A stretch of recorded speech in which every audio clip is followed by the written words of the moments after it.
Hello guys, this is your Gani Japinoy ng Japan Junk Hunter. For today's video guys, on how to convert different head unit into another car. So first you have to locate, usually if there is a socket, it is very easy to put if there is a socket, but the problem is how will you put a signal on the reverse camera.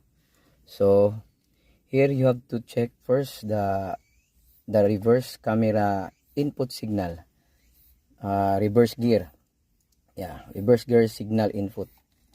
This color is separated going to transmission. So this one is the signal, and then this one also, the 4 colors going to the back camera. So you have to locate this color. For example, the black and the white. Black and white is going to yellow and brown. For the RCA going to back camera input. This one.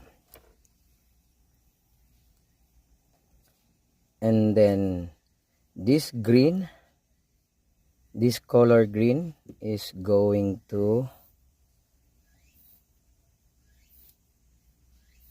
ground, the earth body ground, green. And also the yellow, this color yellow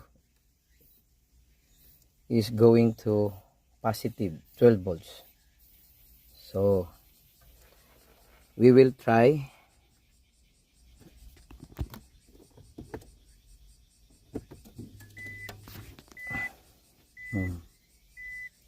Sa back camera,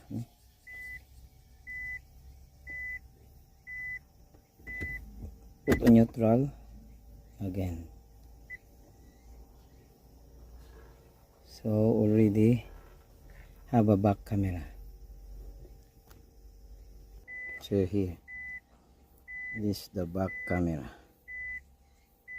Okay.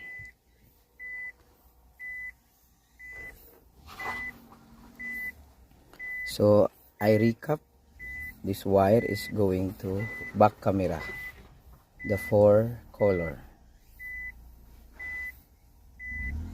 Yellow is the positive 12 volts. White is for the RCA,